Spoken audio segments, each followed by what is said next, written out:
Alright, a bit late because I enjoyed my conversation with a friend. I really enjoyed it. Very excited for D&D. But without further ado, we are live and howdy everybody and welcome back to Warframe. My name is Orange Zero and today we're back on that 15,000 mutagen sample grind.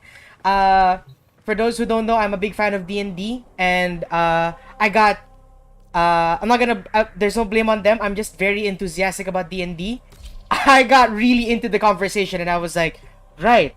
I was on the lobby screen and I was like, oh shit, I forgot I have a stream. I love talking about D&D. Like, for those who didn't like, for those who are like tuning in for the first time, right? I think I've talked about this many times before. I was playing like, sorry, I took a sip. I was actually playing, what's this called? I was playing Bounty of One previously, like about a few weeks ago, maybe about a month or two ago, and I was actually in a conversation with my friend Wind, and it was actually I was actually talking about when I first saw the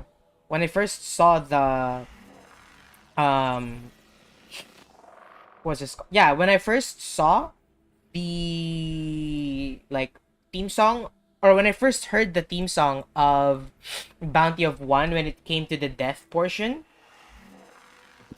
um I remember I loved the music and I was like, bro, I want a setting in the Wild Wild West. And then my friend actually sent an Unearthed Arcana, essentially beta system, right? Or playtest stuff for uh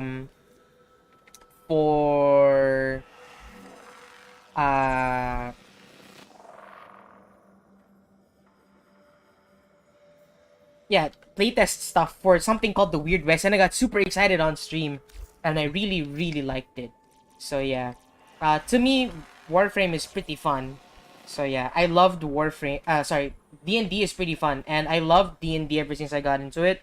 The systems are fun, right? The creativity, the collaboration between DM and player, the collaborative storytelling. It's like an advanced form of like role playing and storytelling, and I really really love it.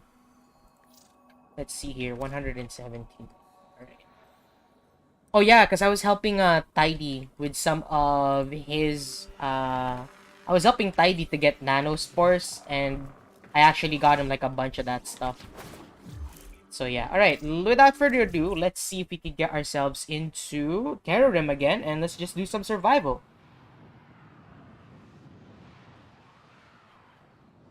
Also a little proud flex here. I was able to max out my Unairu tree, and you could probably see it on my ship. I have the Unairu Sundali. I was able to get 1,000,000 focus again. Took about a few days because I did like a lot of Steel Path Circuit, and Steel Path Circuit really boosted all of that. Honestly, like Steel Path Circuit boosted the living crap out of the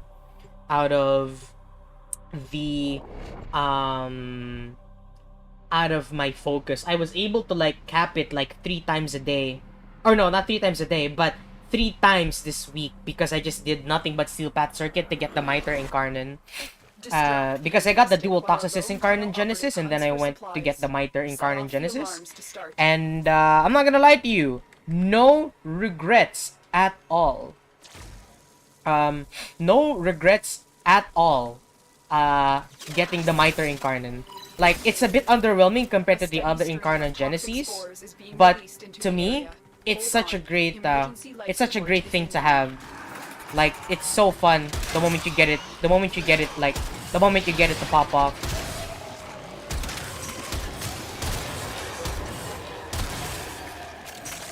The AoE feels like a bouncy stun prime, right? And because it's a super hybrid weapon of it being able to land crits and give status chance, right? It really leans into Warframe's power fantasy, and I just love the living crap out of it. Hold on, here we go. Let's just like act. Yeah, I have my Incarnon form here, right? Let's group them up with Larva, right? And then Yeah, it's so great. The ricochet, when it's in incarnate form, seeks out other enemies too. I love it. I love it a lot.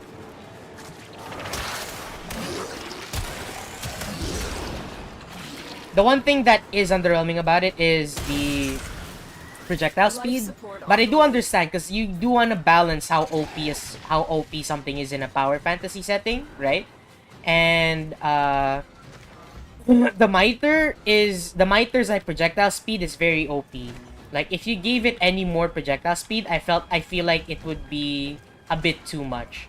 So I would understand where they're coming from, why they made it slow and why they gave it like the projectile speed bonus thing, just so it's less slow. And you only have 20 shots too, so yeah. Also, I'm looking for a circle, like, looking for a circle room. The one with the circular hole. Oh, hi.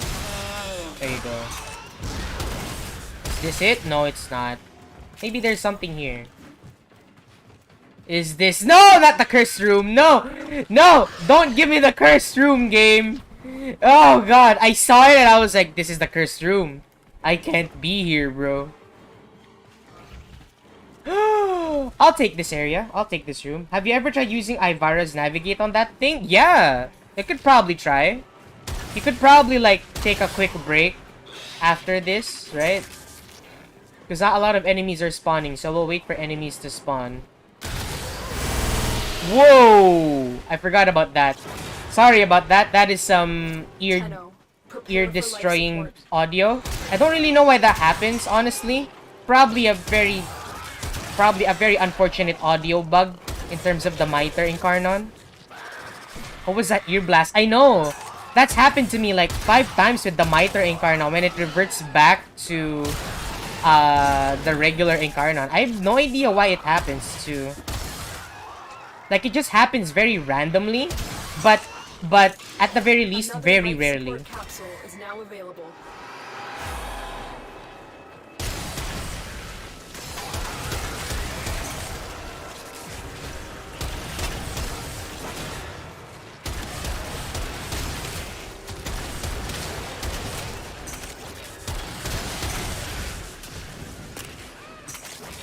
Let's see here. Uh-oh. There we go. Oh, right. I'm not in Incarnate mode anymore. Right. Not a lot of enemies right now, which I understand, because I ran away from all of them just now.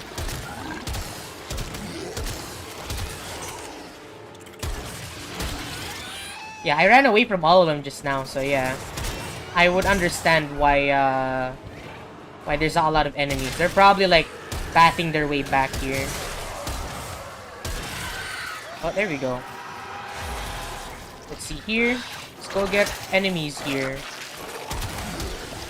I'm pretty sure I can reach the enemies down, like, down below, because there's, like, a lower path here, right? I'm pretty sure I can reach those guys with the homing capability of the Miter, right? Of the Miter Incarnon. Like, if I aim it down at an enemy down below, pretty sure it'll home in on enemies down below, too.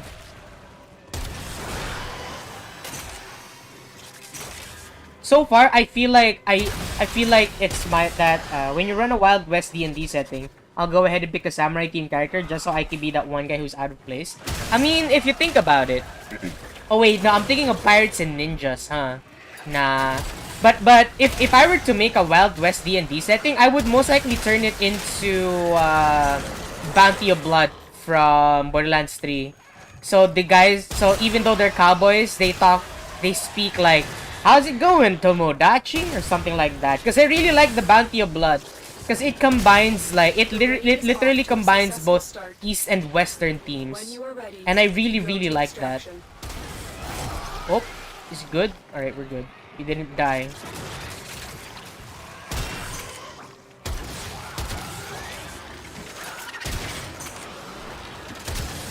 Oh, my headshots are not landing here today, but that's understandable. Miter headshots are so good. But first Tailwind, oh yeah. Miter headshots are way too good, honestly. Because when you get Miter headshots, there is a small chance that if you land all 3 of the Miter blades, dude, you get full Incarnon already. Like, Mitre Incarnon is so easy to build sometimes, so long as you're, like, accurate. And sometimes if you get lucky, you don't even need multiple headshots. You just get the headshot. See? Like that one!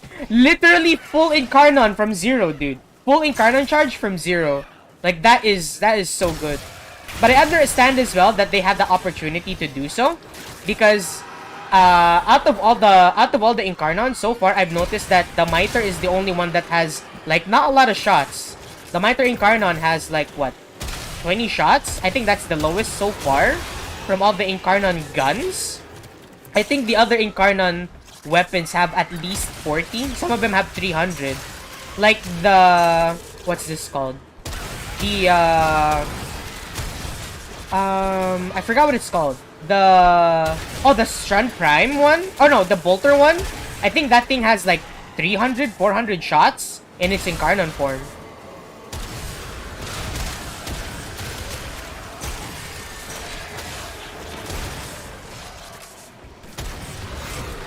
Oh, there it is. I have to get more headshots.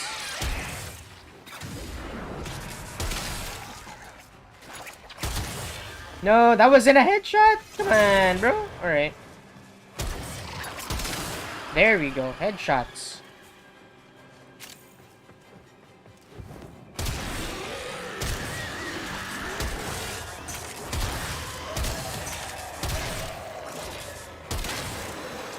Woo! Justice procs. Hell yeah. But yeah, those who don't know, that's what Wind is talking about. So I actually made like my own like big region. I finally decided that the name of the region is called Gaia Fallen, because the entire like land hinges on like its historical piece that's like the very middle of it, where it's like a world, it's like a land ruined with like portals and magic, and the old society usually came from there. And now these current societies, these current big cities and these small towns work their way around that that gigantic area, because there's like, because it's like a super like no man's land in essence. So yeah.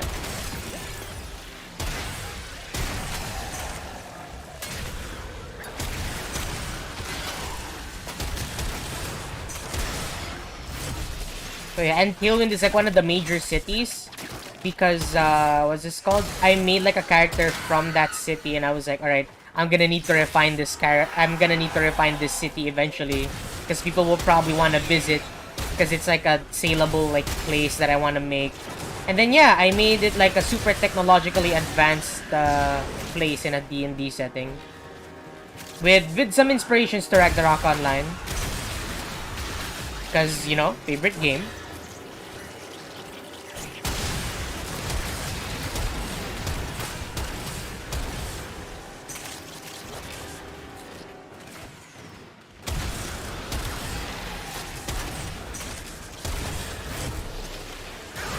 Okay.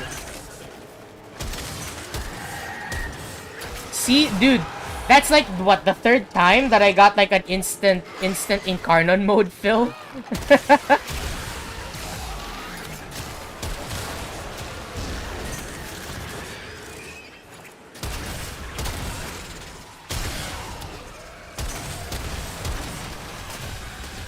Making D&D settings is fun, especially when you get to the history of the people involved in the history. Yeah, that's true.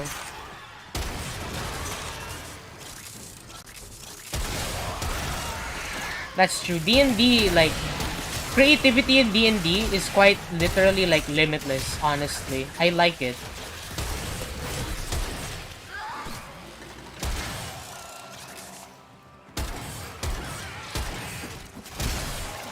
Right, we're not going in there. That's a cursed area. That's a cursed place. We're gonna stay in here. But what if this is a more cursed place? What if I just stay in between the rooms? Maybe there's no curse in between the rooms, you know?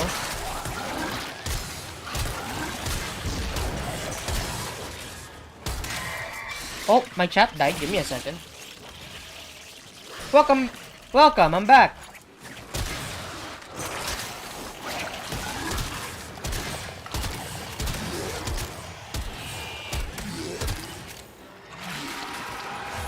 There we go. activate this. There we go.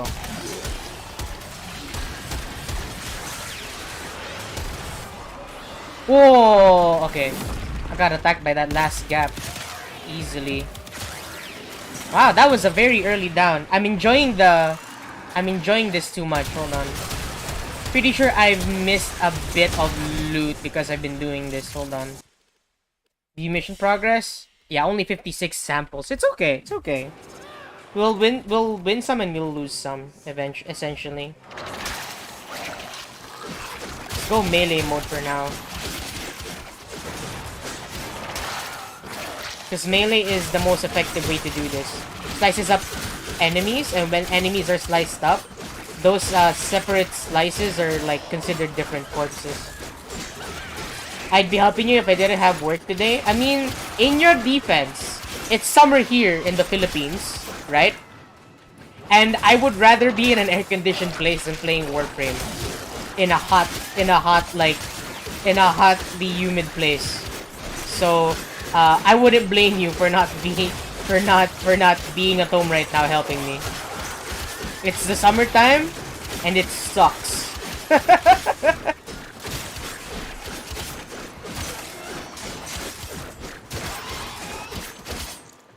like I sound like super enthusiastic, but I think it was last week. I think actually Wind like pointed it out. I sound low energy.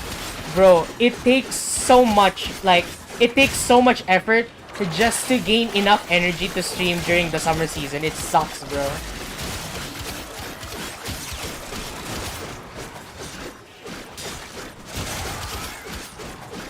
Like when you don't have enough like temperature control, when you don't have access to an air conditioner, it sucks, man.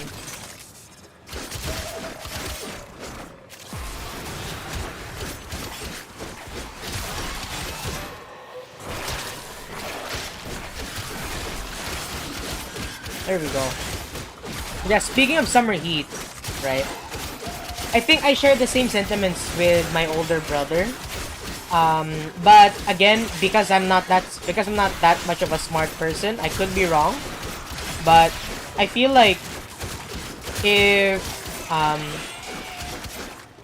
the country were to find a way, right, to always be in cold climate, it will be always in a cold climate. I feel like we wouldn't have a lot of trouble with I feel like we wouldn't have a lot of issues in terms of like you know, I would say like advancement in our like, I don't know, I would say like our own progress, because I feel like because we deal with summer and rainy months, right? We have two seasons that we have to like look out for in terms of compensating for like our products, right? For our crops and stuff, right? For the land. I feel like if our country was like more, if there was a way to our country was just always raining, not really like everyday raining, but always in a cold like climate, I feel like the focuses of our advancements in our crops and lands would feel like, you know, because it becomes hyper focused on one temperature, we can use the remaining resources that were used for the summer months for something else. But it could be wrong. I'm not that smart. I just thought about it like in a small scale for me, right? In a small scale, to put it into like, it's probably not a good analogy, but to me a small scale like this is t-shirts, right? Let's say you have like two types of t-shirts, and you wake up every day and you have to take a shower, and you wake up every day, you take a shower, and then you pick up your clothes. You have two sets of clothes, right? And every day you have to choose between getting those two types of clothes, and maybe sometimes, right, you would have to think of of maybe you want to mix up the two and how you want to mix them up, right? To me, it feels like if you eliminate like one, like if you only have one set of clothes, because to me this is what I do. I essentially only have one set of clothes. I just wear black shirts, and then when I go out, I have black jeans, and then when I'm at home, I have random shorts. But 90% of the time, they're just about the same color, they're just about the same properties, and I don't think about them, right? So what happens is I spend less time thinking about it and less brain power deciding on what I want to wear, because I've already eliminated that possibility, right? Because it's like, all right, I'm no longer thinking about what I need to wear, so I can invest more time into thinking about this and that, right? So yeah, I feel like maybe in a small scale that's what it's like, but I could be wrong because again, I'm not the smartest guy out there.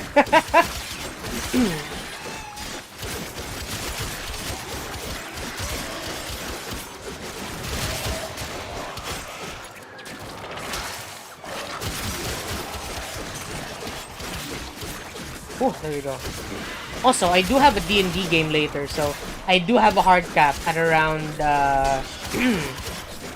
at around maybe 4 p.m., 4:30, because I need to prepare for my D&D game, and I have another D&D game that I'll be attending next week as well, like next week, because my current D&D game, right, is every other Thursday 6 p.m. and then the other D&D game is also every other Thursday at 6 p.m. So they become alternating, and I'm like, okay, that's a pretty good schedule for now. So yeah, hopefully, right, it'll be all good and it'll be all fun.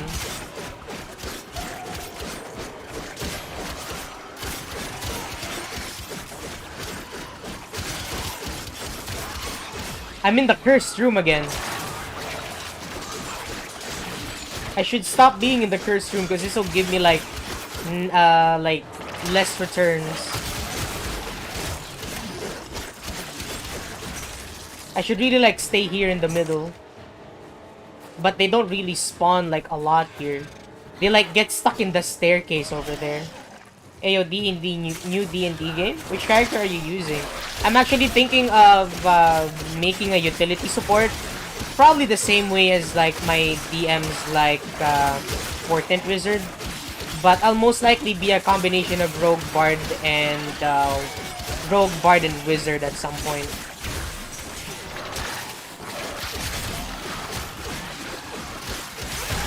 I'm thinking of like making, because they have this system called the action switch system, right? And I feel like I want to make like some kind of synergy with the action switch system.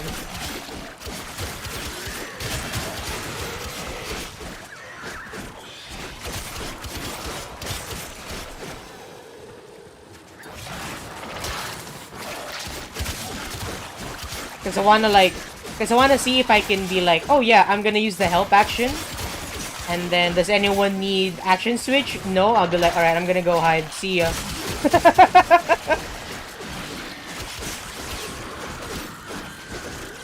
Will this D&D game be streamed? I actually don't know if they stream this D&D game.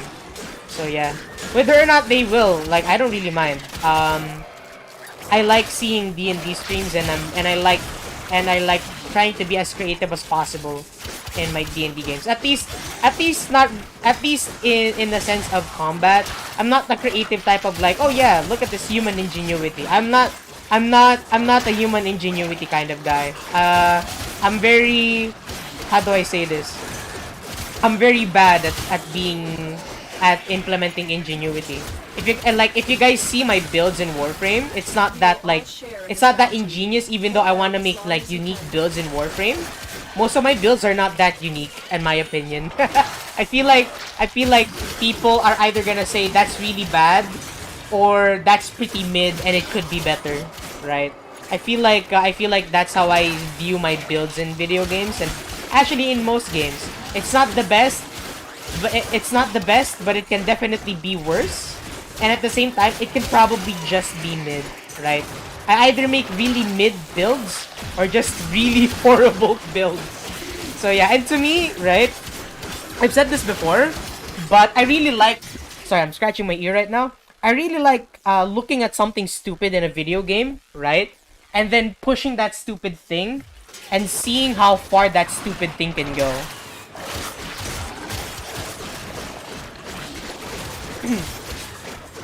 Because there are some mechanics in video games that are like, you know what, this is an interesting mechanic. And people say this is a really bad mechanic. And I'm like, that's perfect. I want to see how far I can take this bad mechanic and have fun with it. To me, I like the struggle of knowing that a mechanic is intentionally made, right? But the community sees it as a bad mechanic, or the community sees it as something bad, right? And I want to work with that bad thing and not really make it good. No, I just want to see how much fun I can have with this bad mechanic without ruining my own fun of the game. And so far, that's been my mentality for video games, is just look at something that the people consider either mid or just like, yeah, this is an awful thing, don't use this. And I want to take it as far as I can go and just have fun with that, and just have fun with that stupid thing, essentially. That's what I like about like games like Warframe, Borderlands, yeah, even D&D. There are some things that are like, yeah, this is dumb, or this is really bad because it's power creep, or there are other things that are better, and I'm like, so how far can I take it? And they're like, I don't really know because I don't use it. And I'm like, let's see how far we can take it. I'm that kind of guy, because it's like, it's so fun. It's so fun to see something stupid in video games, right? And just take it as far as it can get. Like, I feel like, right, you could be super optimized, you could be super like powerful in one shot everything in the game, but what's the fun in that? Like, I don't see the fun in it, but if people find the optimization fun, right, I'm not gonna egg them on for it. But to me, right, what's the fun in that when you could add artificial like extra struggle just because you can, right? And to me, that's the fun part about it, is that, again, you get to choose how much dumb stuff the difficulty can get, and that's what I like about it. How dumb things can get in a video game. That's like one of my favorite things. Like how dumb you can get a build to be. I love like dumb builds. That's just like, yeah, I like make full use of this gimmick. It can't go as far as this, but it can do things, and it's like, oh, that's exactly what I want to do, right? It's like it can't go to end game, but it does. But you can have fun doing X activity, and I'm like, oh shit, that's exactly what I'm looking for. I'm gonna make that build right now.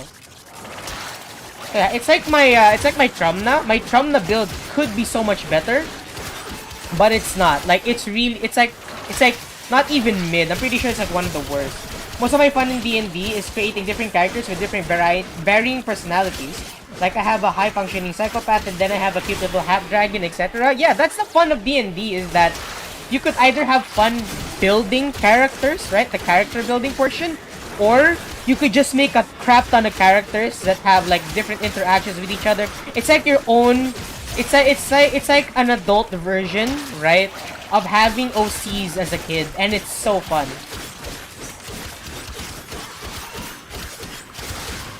And then you can put them into a game, ow. Oh, I'm pretty sure I had a lot of loss there, huh? Yeah, I'm pretty sure I had a lot of loss there. So in my 40 minutes, I wouldn't be surprised if I only have 100. I forgot to reactivate Desecrate there, I'm pretty sure. So if you look at mission progress, yeah, only 130, not a lot. That's my bad. But yeah, to get back on the point, yeah, the number one thing about D&D is that it's super fun to like do so much stuff because you have a lot of freedom with it.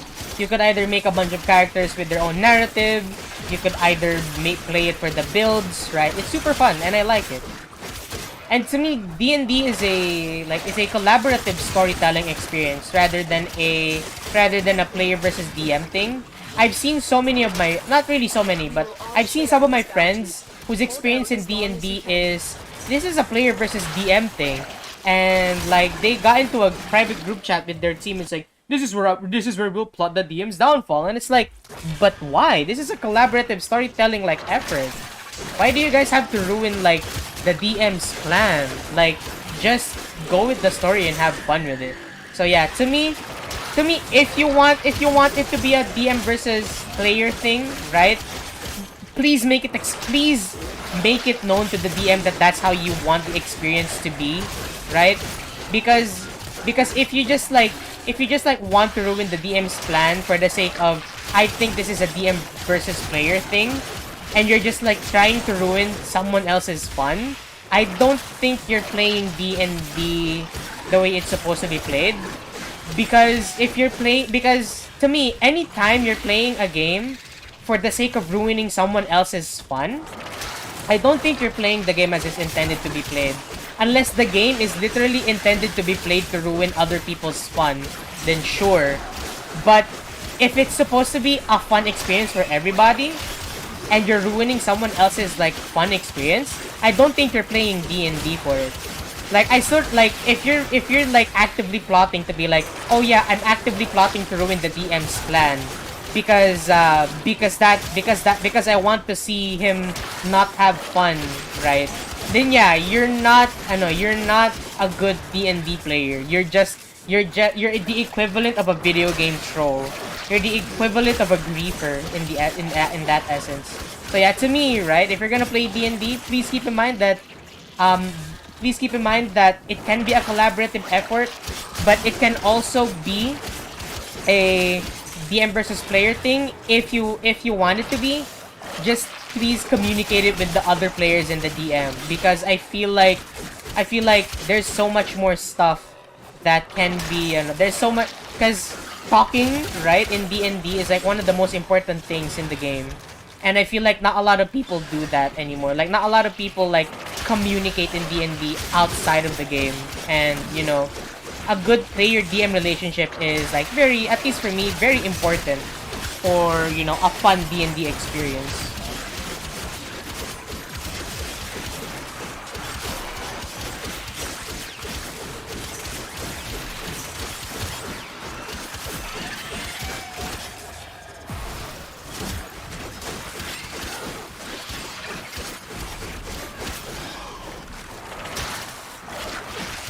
Uh-oh. Oh, there we go. Oh no! The Toxin Eximus is gonna kill me. Hold on.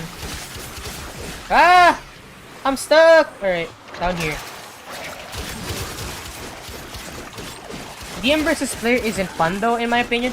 To me, it's okay. The number one thing is DM versus player can be fun. So long as you communicate that you want it to be DM versus player.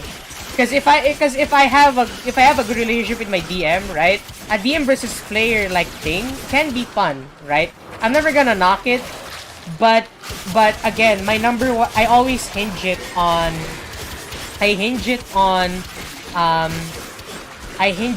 the fact that please be communicative and tell them that that's how you expect the game to be. Because to me, D&D is primarily a storytelling game, and if your DM is just out to like slaughter your characters to prevent you from telling the story you want to play, why play at all? I mean, that's true, yeah. But think about it like this. Sorry, I gotta pause this because I might lose myself in this, because I might lose the thought. Think about it like this. DM versus player can be fun because, let's say, sure, it's a storytelling game, but let's say it's a story about about a definitive action of combat heavy storytelling, and the combat, like the way the flow of combat works is if you defeat the enemy, right? If you defeat the enemy, a certain story happens.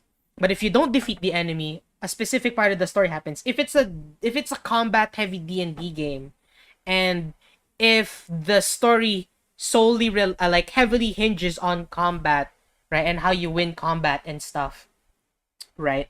To me, there is a place for DM versus player. Because let's say it's an arena, right? And it's not a player versus player, it's DM versus player. It's like it's monster. Let's say in the story of the arena in our campaign win, right? Where we fight Monster Hunter monsters in a D&D setting. That's solely that's solely a player versus DM. That's solely a player versus DM versus player thing, right? And you had fun fighting monsters. Like you had fun fighting monsters in that arena.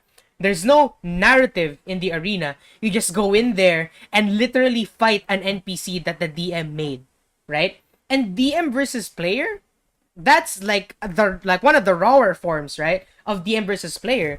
So that's why I don't knock DM versus player away, because there is a time and place for DM versus player.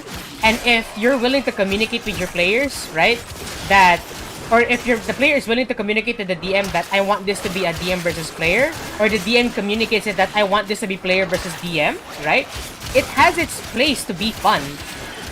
So yeah, to me, as much as you say, right, like, because D&D is primarily a storytelling game, right, and if your DM is just, yeah, like I said earlier, like I read it out earlier, right, there is a difference between mindlessly slaughtering your PCs and actually having like a good, like, PVM experience. So yeah, I would know. I run a combat simulation and literally, yeah, just do your best on killing it. Yeah, exactly. And right, there is a place for DM versus players, because there are some moments where it's like, yeah, it's a gigantic super monster, not a smart enemy. It's just a gigantic beast that, like, I don't know, wants to eat the world. He's gonna fight you, you're gonna fight them, and may the best man win. And that's a good DM versus player experience, because it's just raw, let's see who wins this fight, right? It's your stat sheet versus my stat sheet in essence. So yeah, to me, right, that's a good example of DM versus player. And, you know, it can be fun. Like, there are places for a lot of things in games. And like I said, so long as players and DMs have a good communication for it, like, I really don't mind it.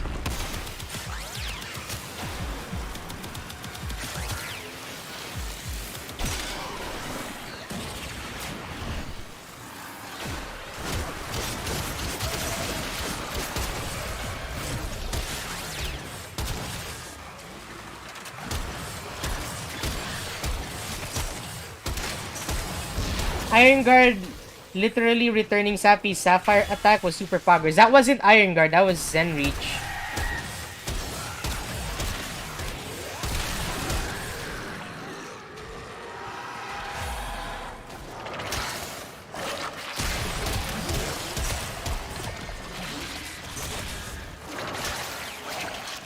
But yeah, to me, Iron Guard was like one of my favorite characters that I've ever made.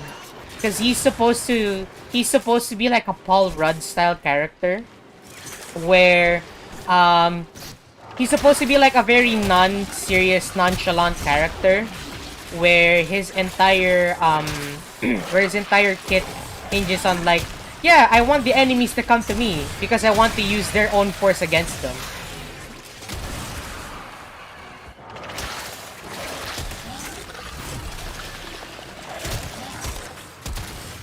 So yeah, to me, that's the fun part about the build that I made on Iron Guard, because it was a homebrew thing from Sinauna called the Kawal, right? And I've always had fun with that concept, because I like the fact that because I like constitution-based, like, subclasses, and when I saw that the Kawal was a constitution-based subclass, I was like, alright, this is the perfect subclass that I want. Other than that, I think the other constitution-based subclass that I was making was that I was making, like, a character that I was making, was the Echo Knight. I really liked Echo Knight, even though it was like a power crept. It was essentially a very power crept, like, character, like, subclass. I was like, but the concept is fun. You get to have, like, really crappy shadow clones, right? And you know, you can have fun with that story-wise. So why not make it work, right? So yeah.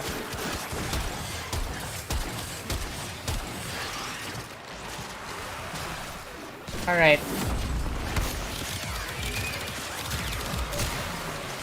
Also, the arena match, the little half-dragon was useful. The time I played her was genuinely surprised how strong she is. Yeah! The number one thing that some people like don't that some people don't really realize immediately when they see it is warlocks are very powerful.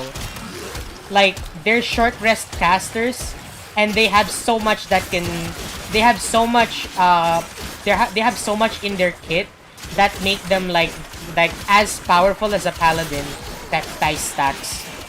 That that's why I don't knock that's why I don't knock away warlocks, because their power is essentially that a lot of their abilities are spammable because they're short rest like skills. That's why if you run like a high damaging warlock, you just need an hour to set up everything, and then you'll be like, yep, I'm good, we can do this. So yeah, warlocks really like reward you for being incredibly creative. That's how like powerful a warlock is. Like, the more creative you are with a warlock, the scarier they get.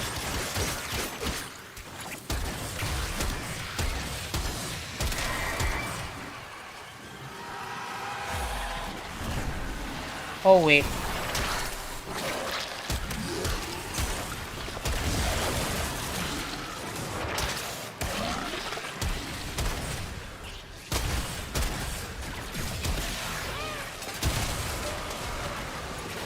There it is.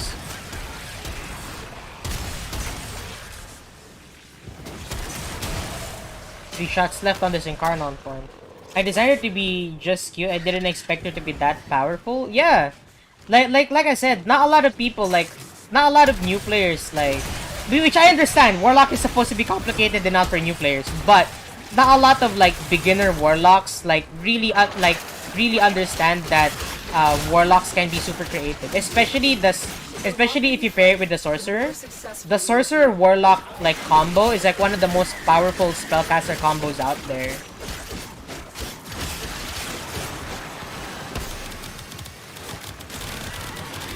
Gosh, Overguard got so much stronger now.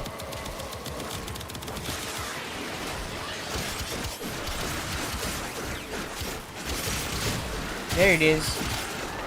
Get rid of that transfer in static.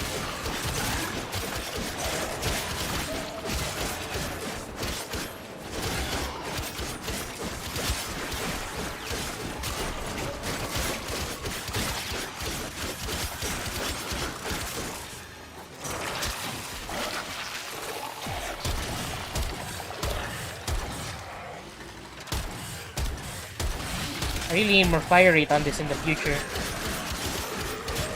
But then again, projectile speed makes it that I don't really need to fully charge it anymore.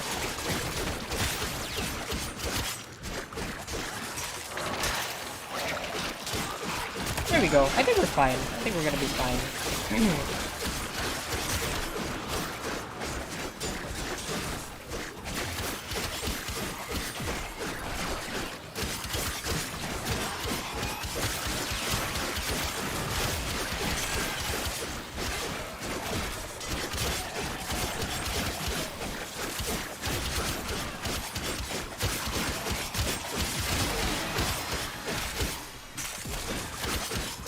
There we go, perfect. Right, a lot of heavy units on right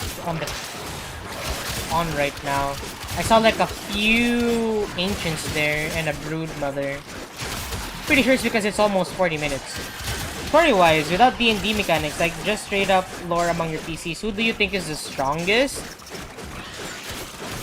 Lore-wise, in my characters?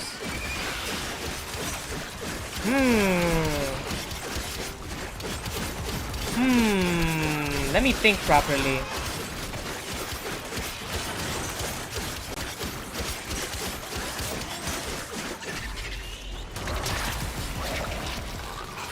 I would have to say,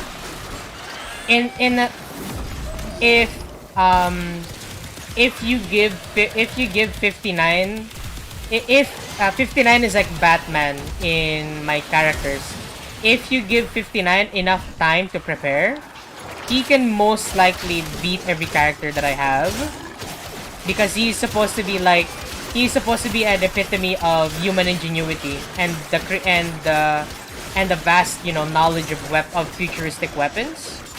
But if we're talking about just raw power, I would say... Oh yeah, I would say Twinolin Tracy would be the strongest character, just in raw power alone. Because Twinolin has Devil Sight that can see through magical darkness and stuff.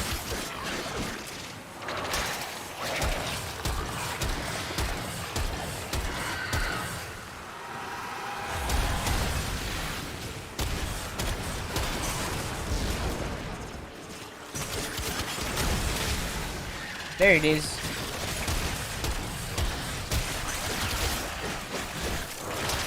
Even though Zenreach is almost like a God Slayer at this point, even though Zenreach is a God Slayer, right? He can, like, every single Cowl can only counter-attack up to the amount of times equal to their Constitution modifier. So, if even if Zenreach can counter-attack, even if Zenreach can counter-punch, counter-attack, Twinolin. Twinolin has a lot of parts of his kit. Like, even though he's a god, yeah, take that out of the way and, like, take it narratively. Yeah, even though Zenreach is technically a slayer of dragons, right?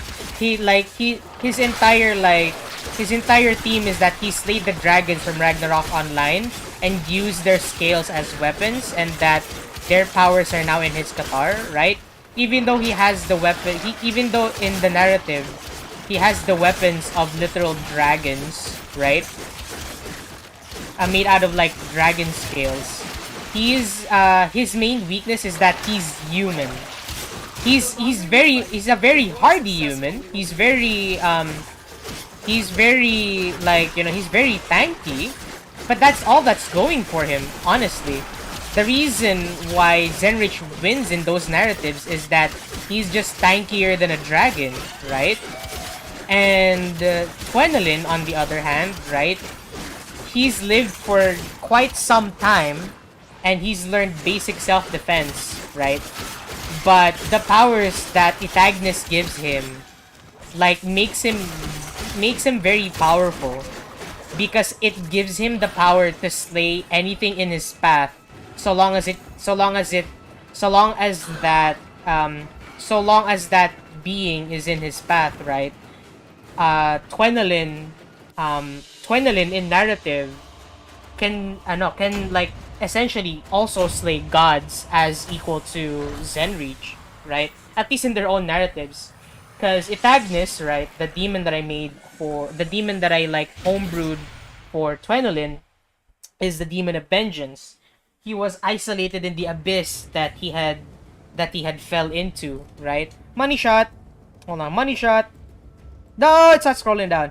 But yeah, he had fallen into an abyss that Ithagnis was banished into, and Ithagnis contains near unlimited power as a demon of vengeance. He's stuck in the abyss. Pew, pew, pew, pew, pew, pew. 174, perfect. But yeah, that's the number one thing that's going for a Twinolin, is that considering that I take into the ability, like, the Warlock's, like, kit, right, into the narrative, Twinolin is much more powerful, like, narratively than he is in-game. Because Twinolin is supposed to be able to... because Twinolin, right, apart from wanting to make sure that... And apart from wanting to make sure that he gets his revenge, his what's this called? His pet, his familiar, is supposed to be like a conduit. It's supposed to be like a conduit of power for Twinolin. So long as the imp is alive, right, that he has theoretically, in my narrative, unlimited power. So he can like blast Zenreach away. So yeah. Like, he can easily blast Zenreach away.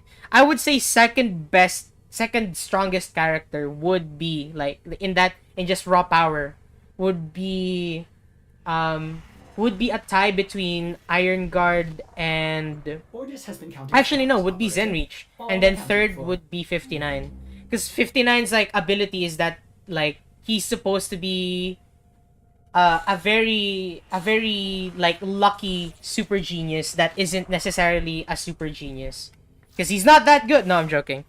But I'm because I can't roleplay smart characters. I'm not smart myself. But 59, like narratively, right, is supposedly the strongest if he's given the time to prepare for each fight. He's like the Batman of my series. So yeah.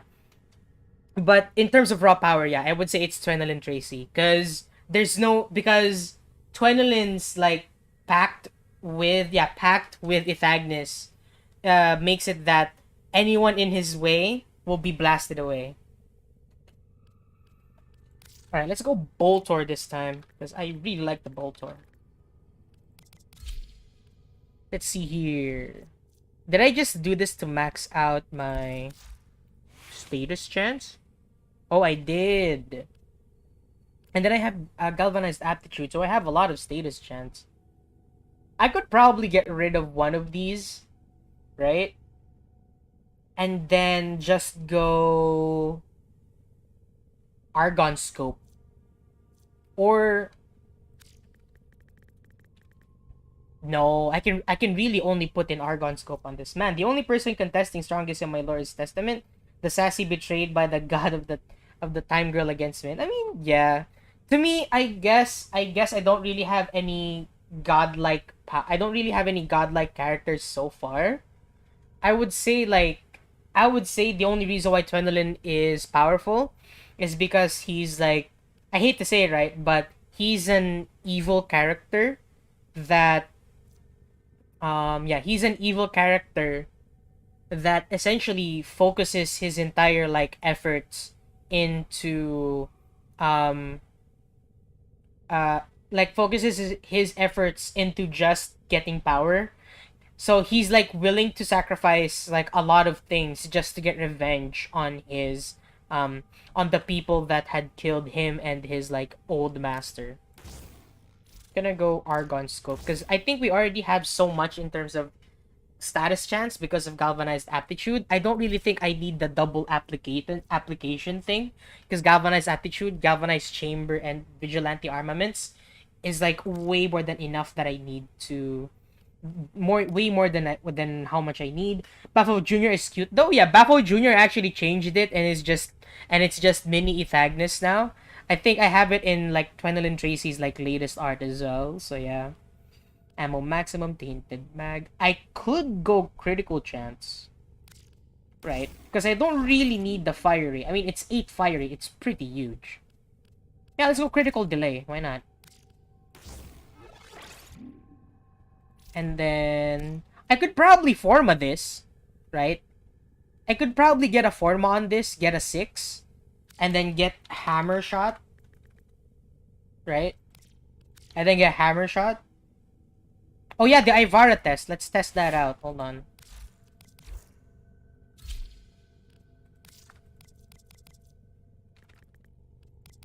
I'm pretty sure. I know that the regular like projectiles can be taken over. So I guess what we want to test is the Incarnon version, right? All right, let's try that.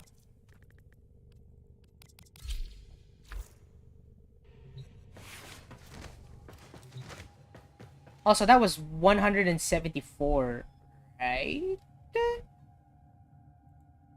Is it 174? So, what's this called? I have 174, so it's 191. I'll probably double check right now because we have a 291. Oh yeah, because I forgot to add another. I forgot to add the 100, right?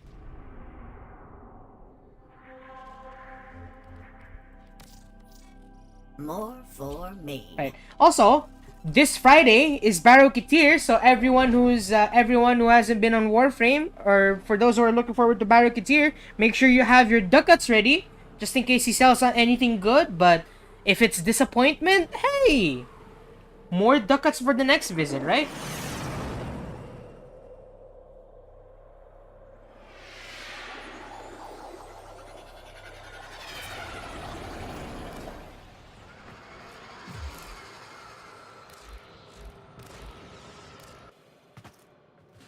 Alright, let's test the miter. Like, let's test the miter on here.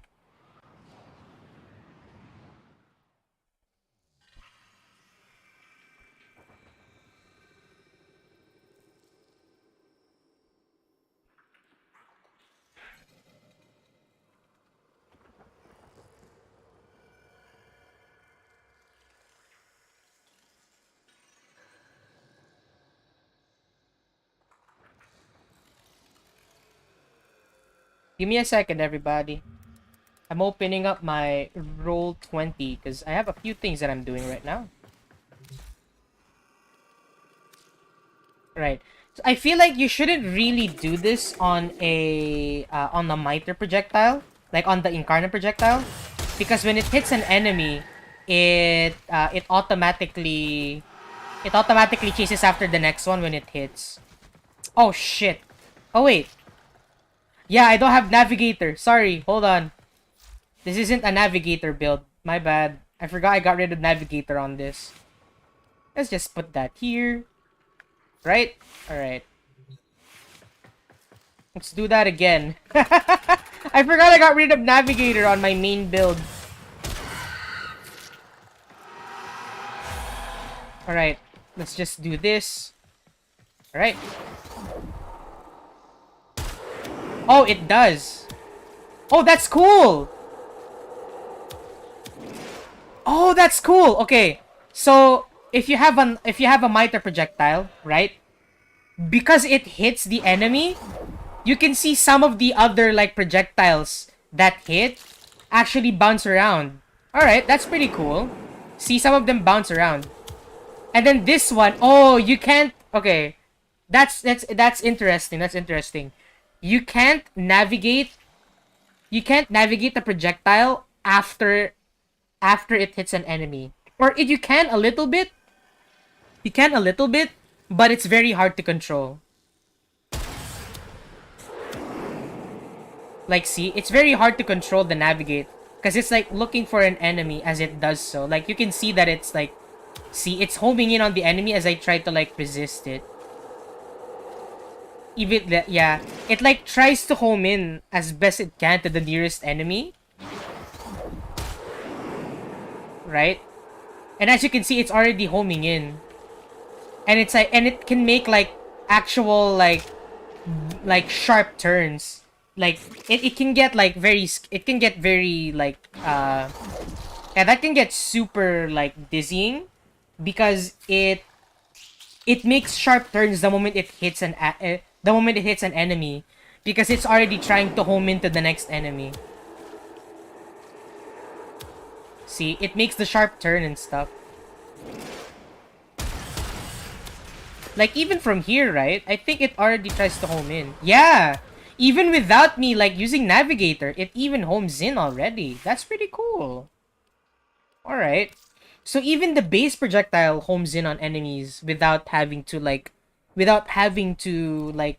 move anywhere. Without having to like aim it immediately. That's pretty good. That's pretty good.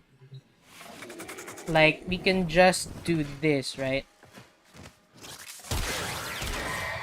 Get this, right?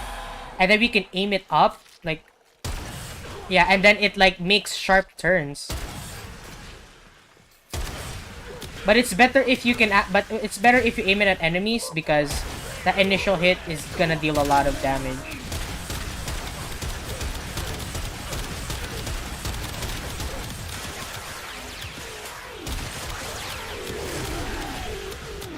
Yeah, alright. Let's hop back to the farm for now.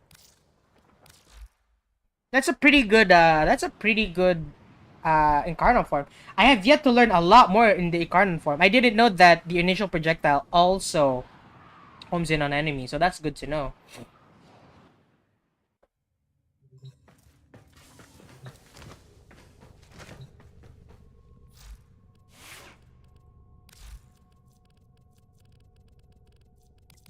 There it is. All right. Well put together, operator. Now get out there and cut down the... Right, one more run on Terror Room.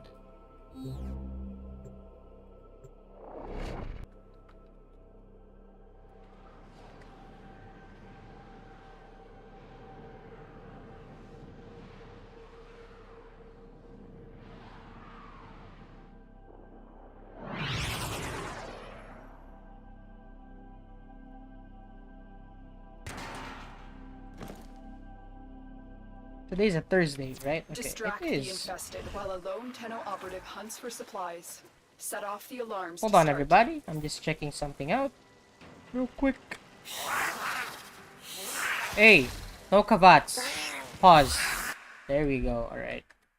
Just checking something out in my browser, making sure I'm opening my character sheet for something. Sorry about this, everybody.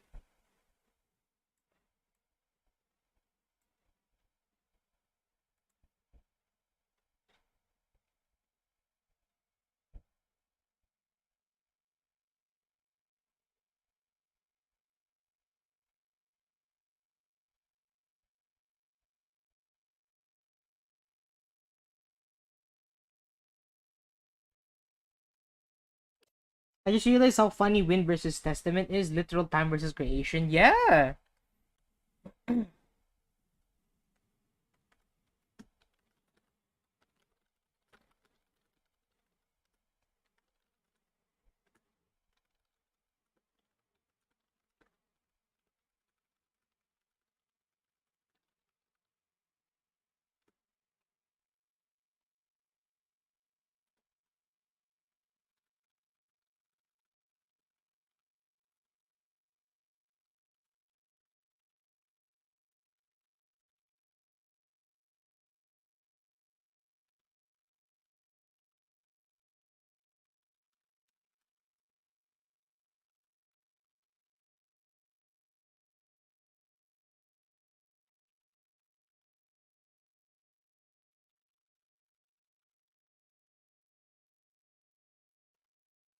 Alright, sorry. Now we're back. Alright, let's do this.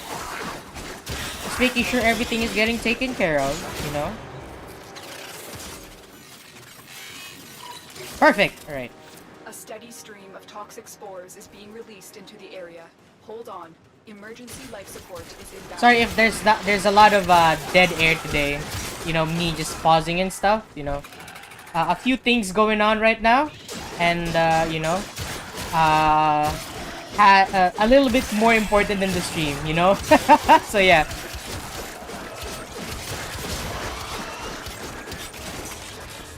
Enemies! Okay, there we go.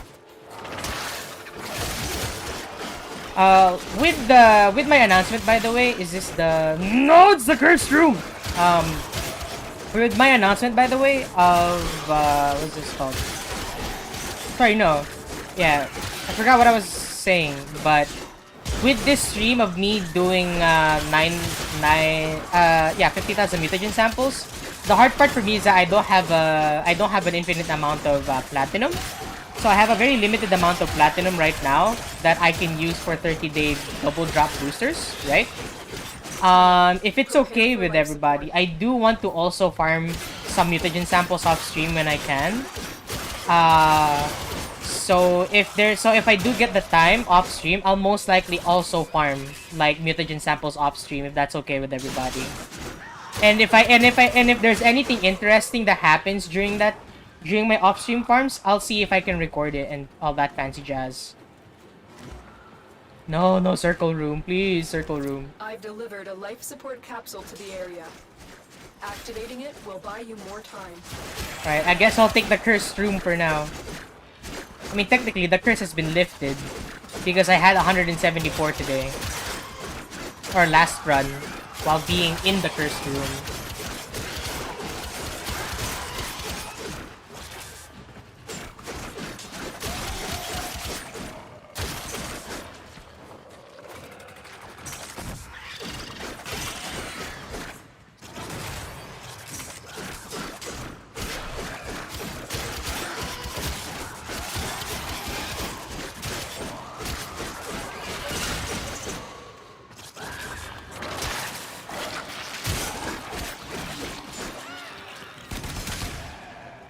Oh my god, this is much slower than I expected it to be.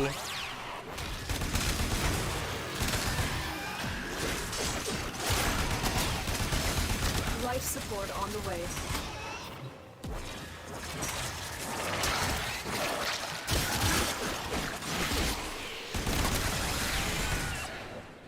Okay, but that's okay. Because fire rate is not that bad.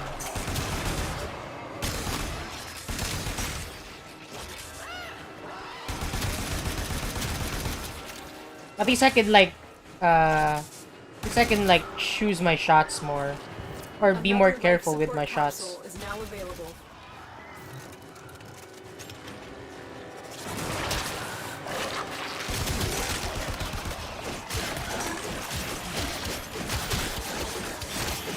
Hopefully the Incarnon mode isn't that slow too. If it is, I'm freaking getting rid of, I'm getting rid of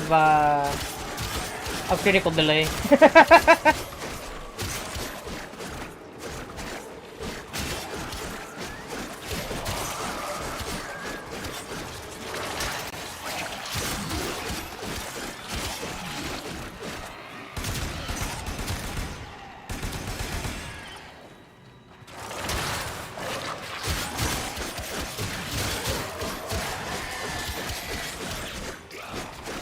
Also, how is everybody in chat? I never got to say this. Yeah. Hopefully y'all are doing fine this summer day. I know that the summer heat here in the Philippines is destroying everybody's energy. Some of my friends are unable to properly work because of the heat sapping energy because they're working from home, right? I understand where you're coming from, bro. It sucks. And you're not alone because I am here. Like, I'm already out of energy, right? As you can hear from, like, my voice. I'm usually not out of energy, like, this fast. But the summer heat really saps your energy real quick. Like, the cold can sap your energy, but at least you could do something with the cold, right? With the summer heat, it's like, you can only, like, get as cold as you can.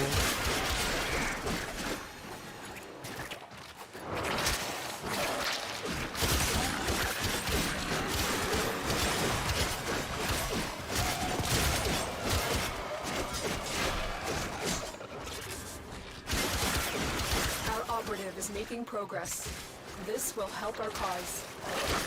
When you are ready, go to extraction. Woo, headshots. Alright.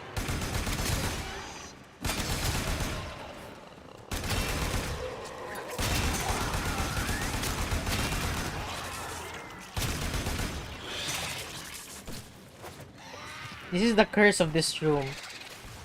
The enemies get confused in their pathing. Right, time to Incarnon mode.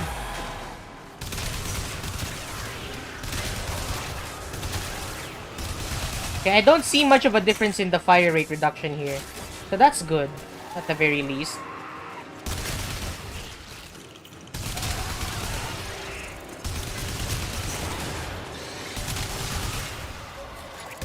But yeah, I'm probably gonna keep this at a cool high status mode for now.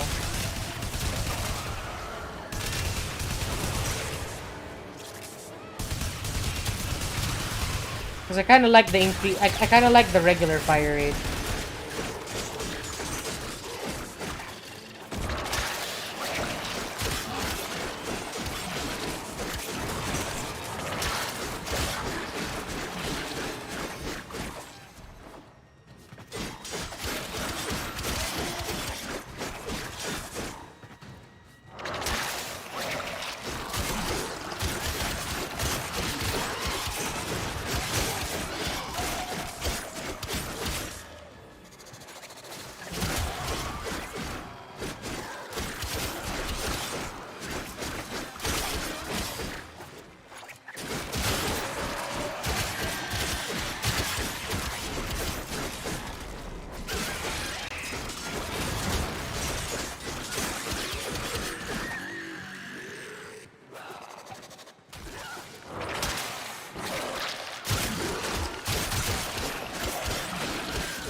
And there are dude bros that got pulled. Oh, there we go. We're good.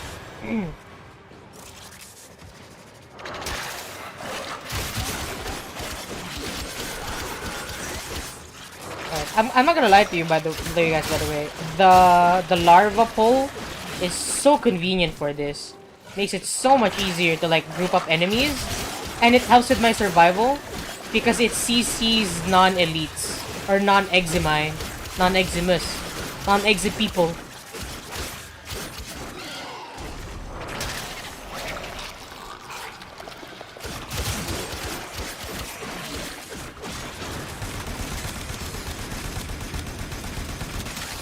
There we go.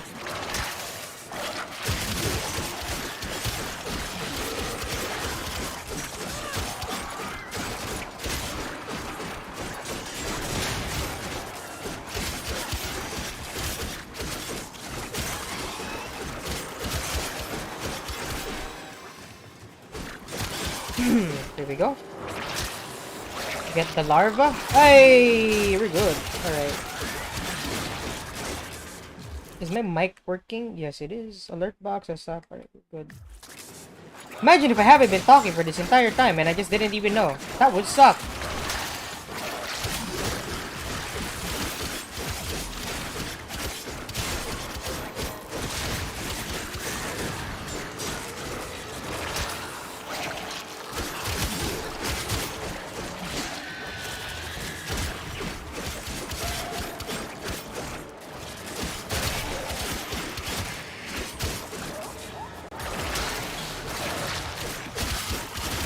What? Oh, is that one of the, like, maggot kids? Oh, man. Okay. The maggots, like, can get pulled by the larva, right? Like, the larva can hook the maggots that the brood mothers, like, make. But you don't actually, like, group into the larva. I find that interesting. But I don't know if that's a bug or not. Like, look, it'll hook the larva. It'll hook the maggots, but they don't get pulled into it. So that's very, it's very, that can, like, be very sketchy. Hold out as long as you can. Or very, not really very sketchy, but that can get, that can, like, be a problem for, like, the lifespan of the larva. Because the larva, like, also immediately disappears when all targets are gone. So if it hooks onto a maggot, and I've killed every target in the center except the maggots, it would still stay there. So it would be very difficult to, like, remember that.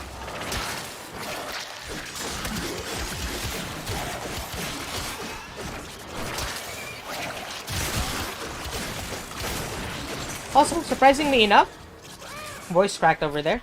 Surprisingly enough, this desecrate / despoil is actually not a channeled ability.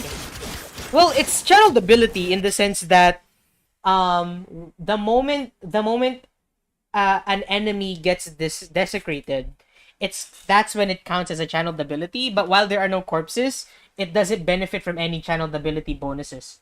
And if you put in despoil, it's no longer a channeled ability. I think that's what happens. But I'm not too sure. I'll probably test that out, like in the Cephalon Cimeris simulacrum, because the mitre that I have, the Incarnate Genesis, gives it bonus damage, I think, or bonus reloads. I think it's bonus damage while there's a channeled ability.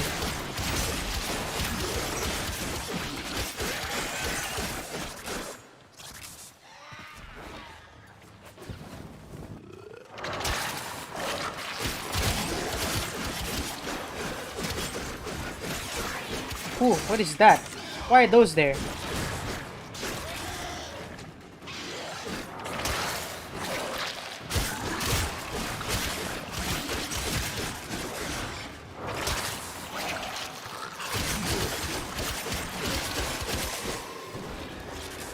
Oh, hold on.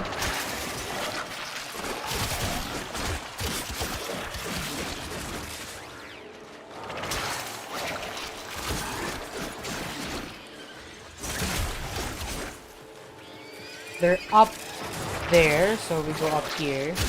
I feel like this is the hard part of this specific room. I feel like this is why this room is cursed in terms of, like, farming resources, because you can't necessarily stay in one place, and it's hard to group enemies together. Compared to the circular one where they all converge to the center, here they can't converge in one place because all their pathing like gets messed up. I feel like if I look now, I don't have a lot of mutagen samples. Yeah, see, 48, not a lot.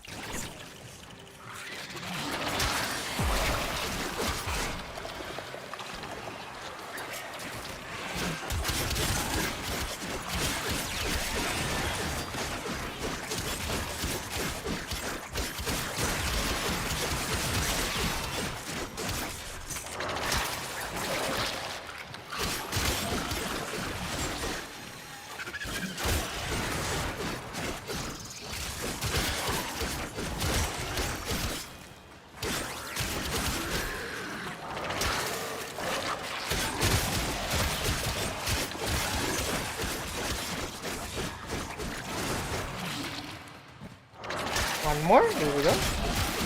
Larva, baby. So good. Alright, 13 minutes, 27. Yeah. Not a lot of... We still have, like, a lot of time here. But I'm pretty sure not much can be done. I mean, 40 minutes at a time gives me about at least 150. Average. Hopefully, we get 150 at the end of this. But I swear this room is cursed. I'm gonna get way less than 150 on this run, I bet.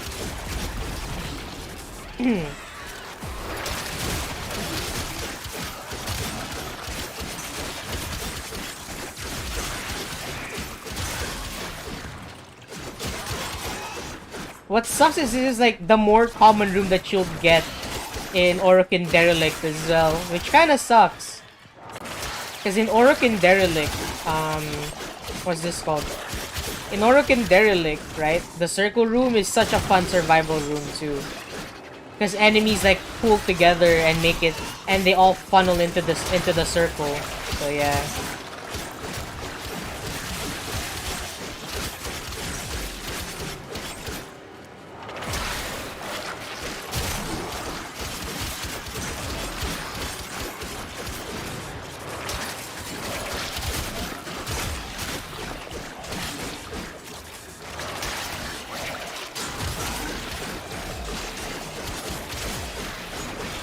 Also, I would like to see, right, more infested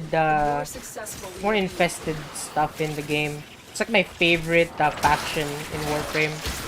The Sentients are kind of okay, but to me,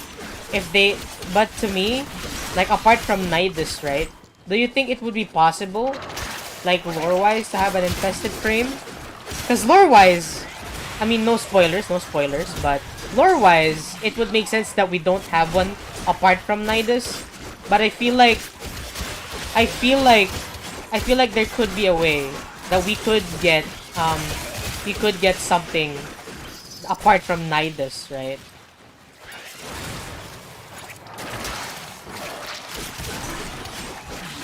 Because Nidus is like super fun, right? But imagine with the other like infested stuff, right? Then again, there hasn't been new to the infested, like in terms of faction changes, right? Like the Corpus got like sentient mixtures, the Grineer got ghouls, the Sentients got mimics and all that fancy jazz, right? Symbolists, Murex. The infested, they kind of just chilled. Like for the longest time, they never got anything new. They never got anything good. Like I feel like the reason why they didn't add any more to the infested is because, at least how I see it, right, is because they're kind of already pretty good, in my opinion, right? Like they're already a pretty formidable foe, and I don't think you can add any more to the infested if there's anything, if anything. But if they do like plan on adding something in the future, I would like to see how else they're gonna make the infested work.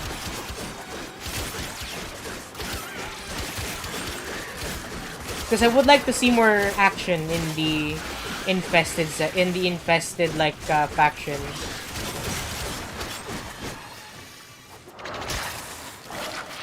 Oh, there we go. The maggots right there, as you can see. Alright, 20 minutes? Alright. Or at least in 20 minutes.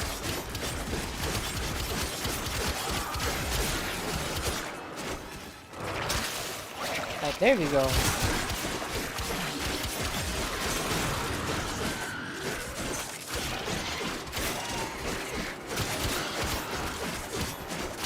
Oh, enemies right there. Ah, there we go. Alright. I don't want to remember Nidus. The farm was horrible. I mean, in our defense, right? We farmed Nidus like almost not really day one, but week 1, right? So I would understand. Besides, they literally put the most boring part of. They literally took the most boring part of the Jordas raid and put it as a mission, right? So yeah.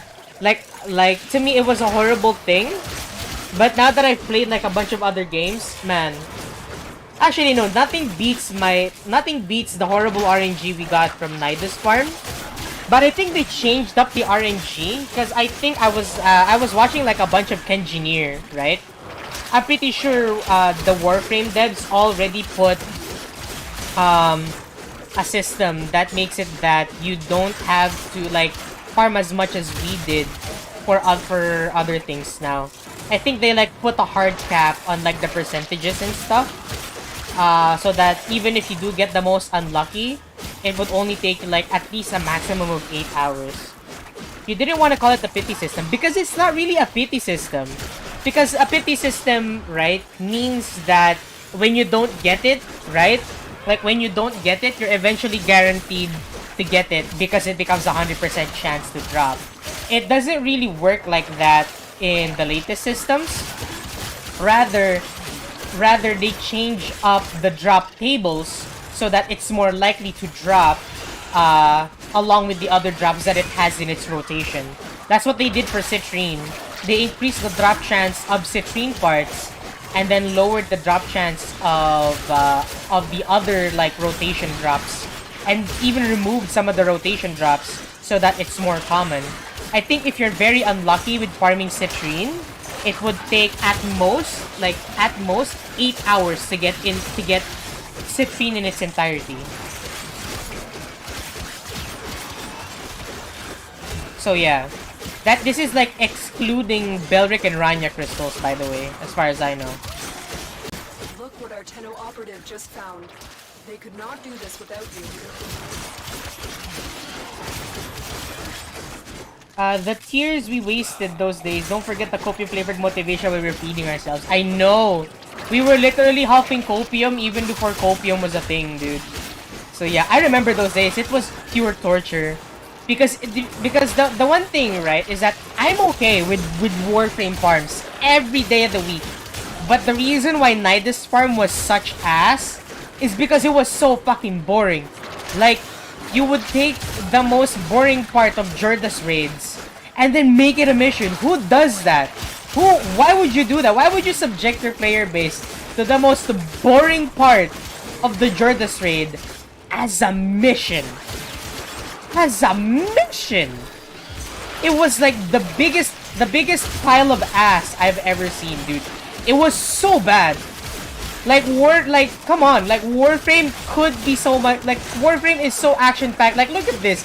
I'm just farming for 40 minutes at a time, but I don't get bored because even just melee combat is so fun. You feel badass.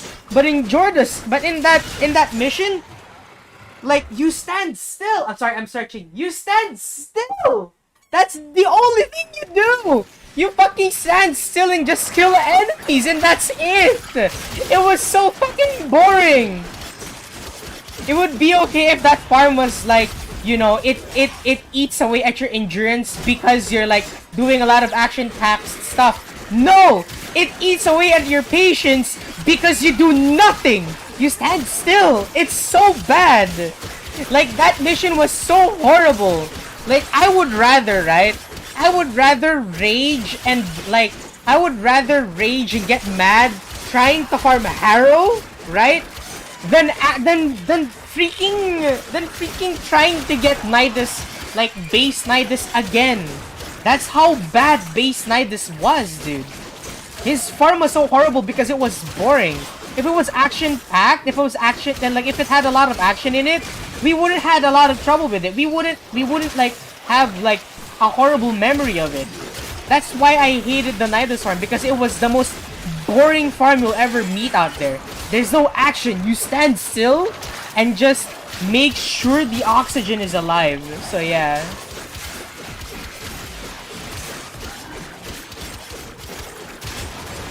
Two of my viewers left because of that. Me ranting is not content.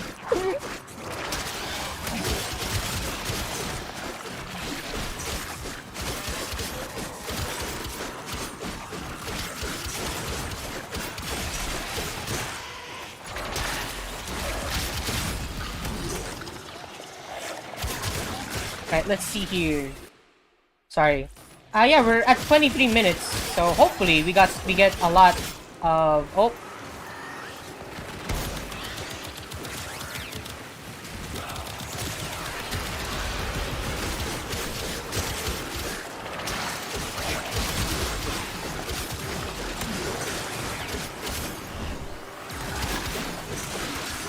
Alright.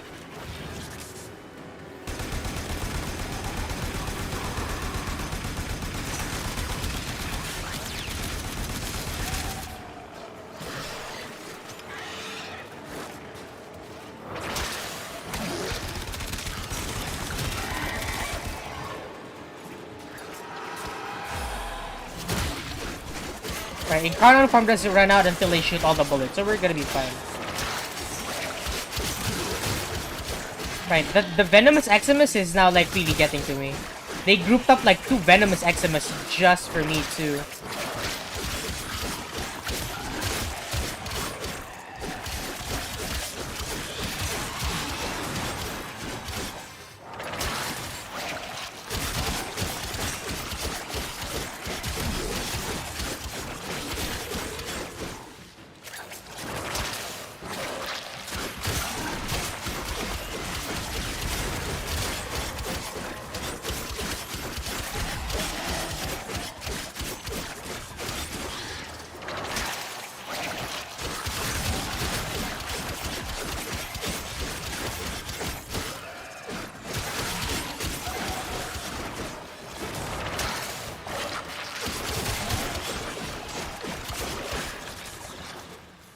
Oh, what? Oh, my larva was still alive. I didn't notice.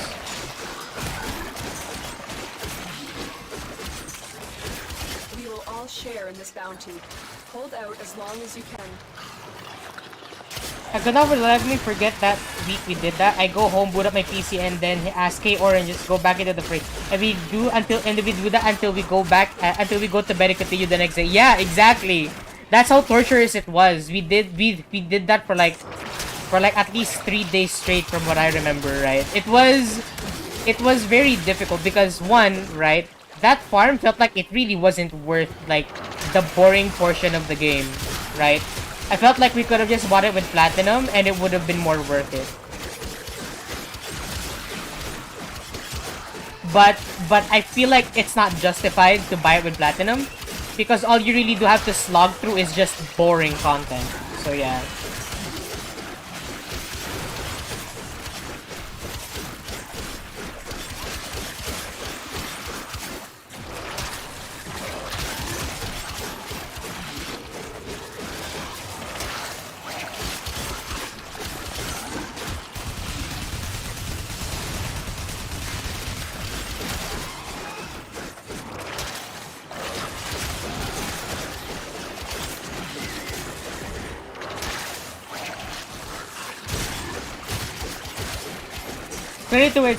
Credit to where it's due though. When we finally got that blasted sisters, we were crying tears of hope and joy. Oh yeah, we were like, finally, our struggle is over for sure.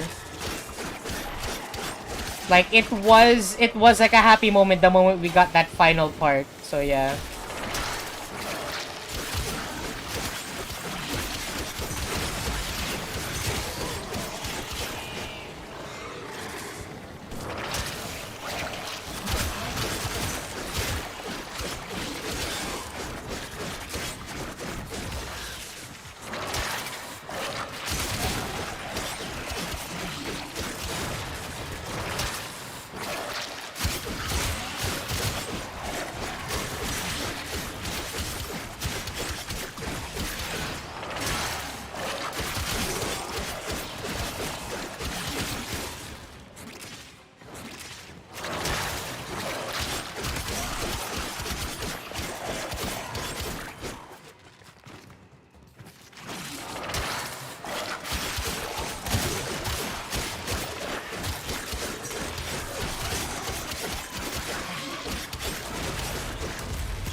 Oh, there we go.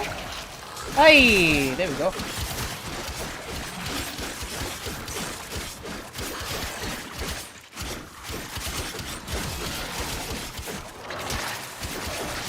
Right, we got 10 minutes to go because it's 27 minutes. So the next checkpoint is 30.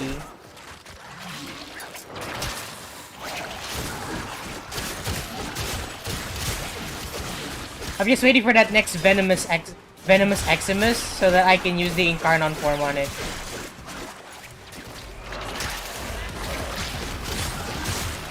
Oh, Volatile Eximus is the Blitz Eximus. Alright.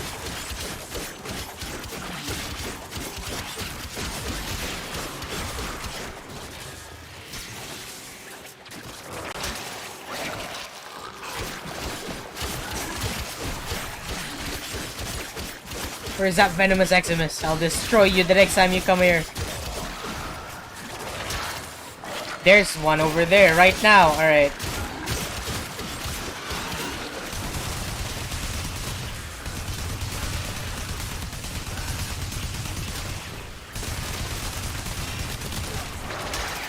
You can get me this time, not today, bro.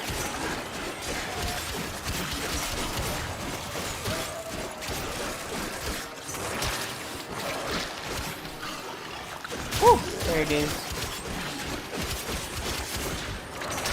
Alright, more Eximus are spawning now a little. Well, not really more, but they're spawning a bit more now. Because they spawn like every 2 minutes or so, maybe even less. About every 1 minute or so? So yeah. But that's okay. The difficulty curve like immediately goes up by when it's nearing 35 minutes.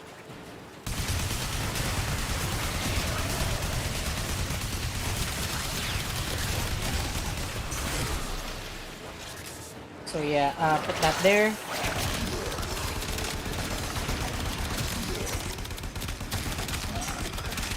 Ready the Incarnon form when we can.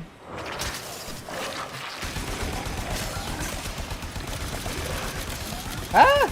Look what our tenor No Incarnon form ready. Alright, almost. There we go. Alright, now we can go back to meleeing things. Poise first and then melee.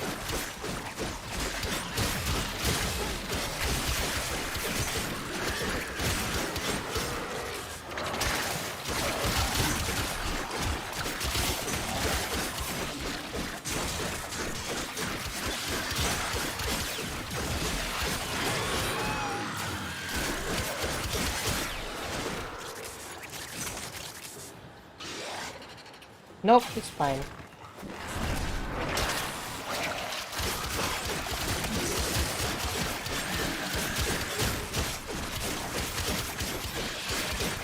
Just circle around him. Circle around this guy. And we're good! And then we get more larvae there. And we're good! Alright. Perfect. Alright. That was a pretty good combo. No! Not today! Die! Ow! Dang it, you're almost dead. Okay, we're good. I don't know how many minutes are left.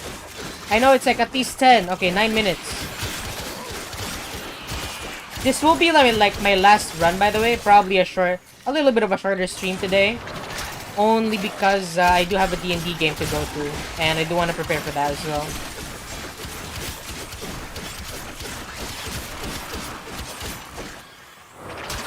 Hey! Where do you think you're going? Ow!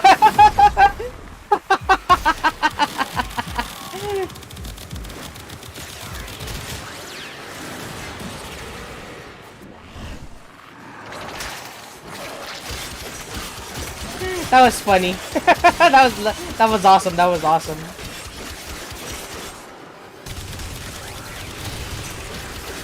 Alright, I'm most likely gonna get rid of the... What's this called? Yeah, I'm most likely gonna get rid of the critical delay. Probably replace it with vigilante armaments again.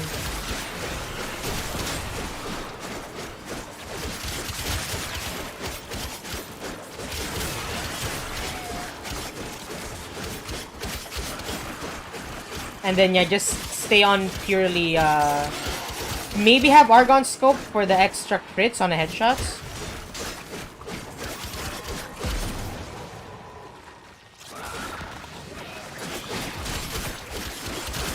I'm not too sure though. I don't know if I want to go like full crits or full status. Probably full status.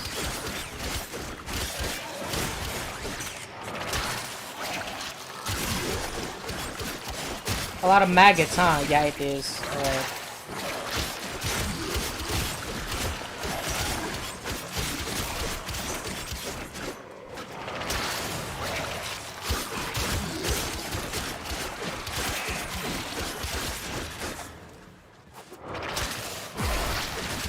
Oh, hi.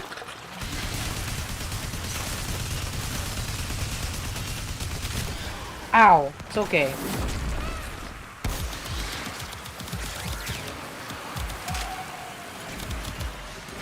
Oh, hi. Oh well, it's okay.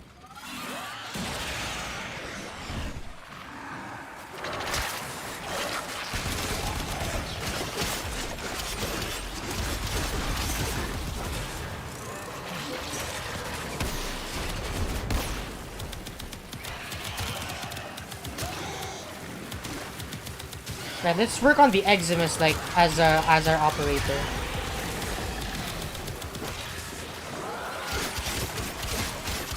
And then transference, get rid of the transference static while we're like invulnerable. Alright, that's good.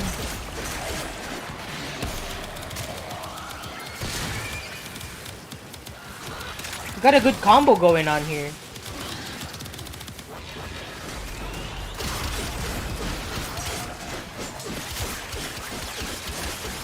Yeah, I think we just got rid of transference static there. That's pretty good.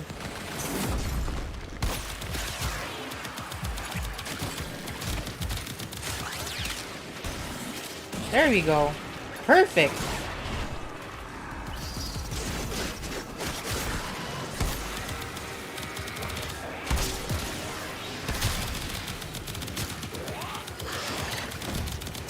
Yeah, the Eximus are getting in our way, like, really badly.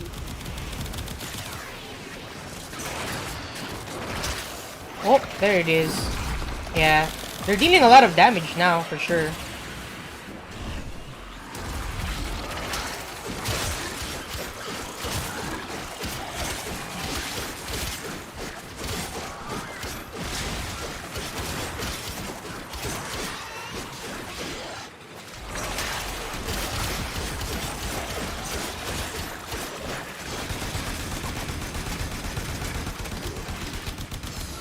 Oh, there it is. Again. That's okay. Oh, I didn't make it. Oh well. I thought I could make it too, but that's okay. I thought I could make it because I was like at the very last stretch of that last gas timer. Or very last stretch of that last gas requirement. Oh, it's my Lich. Hello, Lich. Thank you for the help.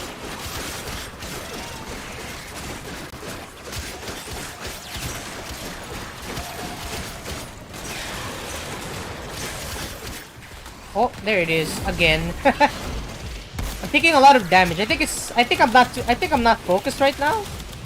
But that's okay. I mean, nothing bad happens when I die. Just lose like a lot of XP and stuff, but apart from that, I shouldn't lose like a lot of the shouldn't be losing like a lot of the loot when I die. So when I check mission progress, I'm gonna call it now. It's cursed and I don't have 150. Oh, holy shit! Wow! Never mind. I already got the minimum. Alright, awesome. Thank you, game.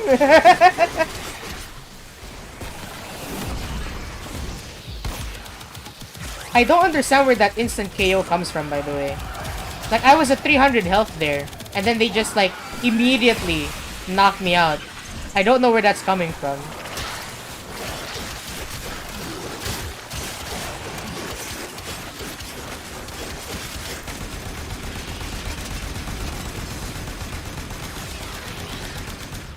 Ooh, there it is again. I have no idea where that's coming from.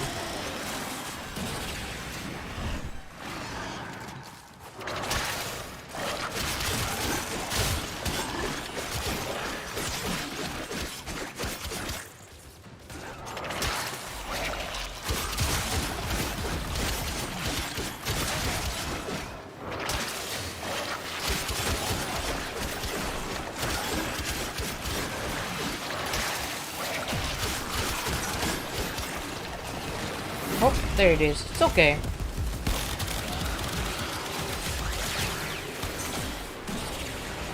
We're almost there. We got like a few minutes left.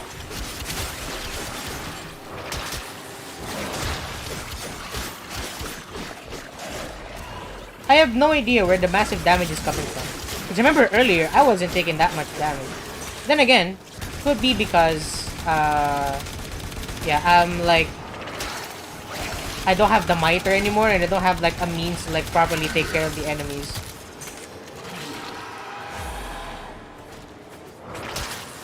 Group up the enemies.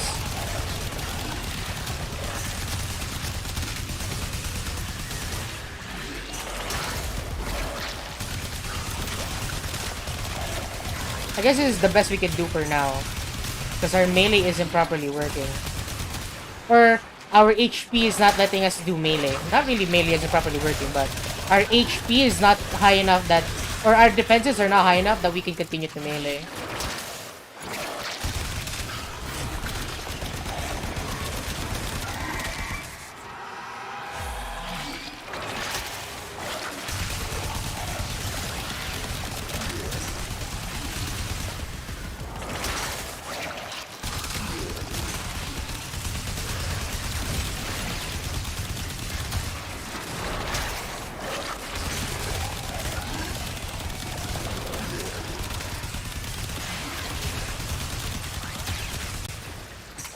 Alright. Put that there.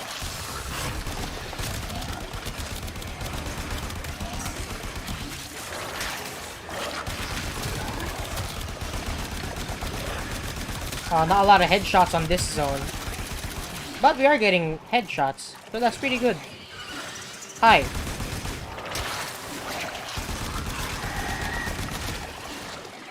Incarnon form, please. Thank you.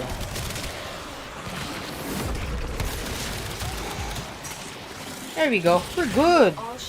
And now we leave. Run! Run, Orange! Alright, 40 minutes. How many did we get on that? I mean, we at least got the minimum 150. That's pretty good. No! No! The circle room was just next door! No way, bro! Oh, no! Oh! If I had just explored a little bit more. Oh, man. That's so sad.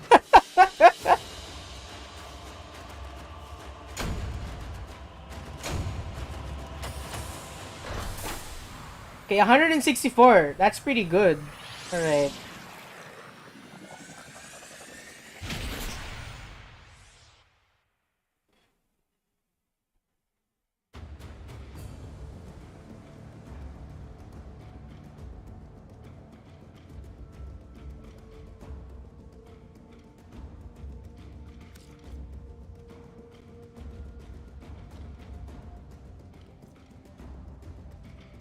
Oh! All the messages are here now.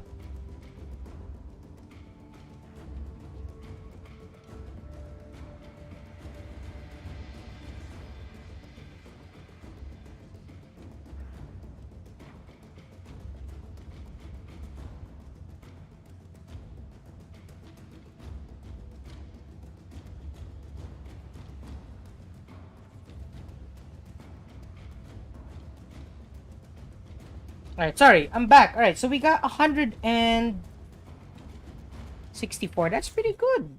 Let's see, 164, right? Let's check the notepad. That's 100. Sorry. 291 plus 164.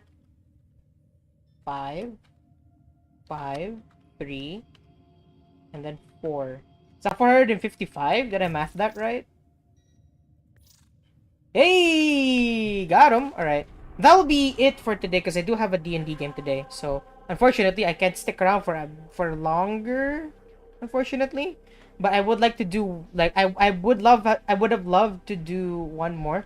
Message for what? Oh yeah, I just got a message because, again, I'm doing a bunch of D&D stuff, right? Yeah. just like looking at other Do you D&D remember things, the some of old the operator? some of the Order seems to have uh misplaced those some of the memories. events that I'll be attending to. One of which is hopefully Conquest. I will be there DMing for newbies. Essentially, we'll be making like, we'll be like helping them make level 1 characters and stuff.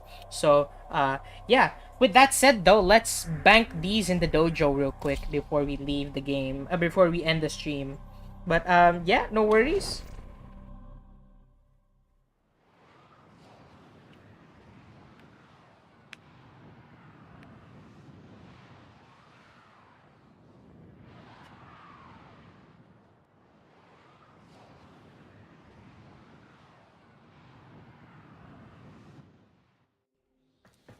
Alright, there we go. Let's go and fast travel to the biolab.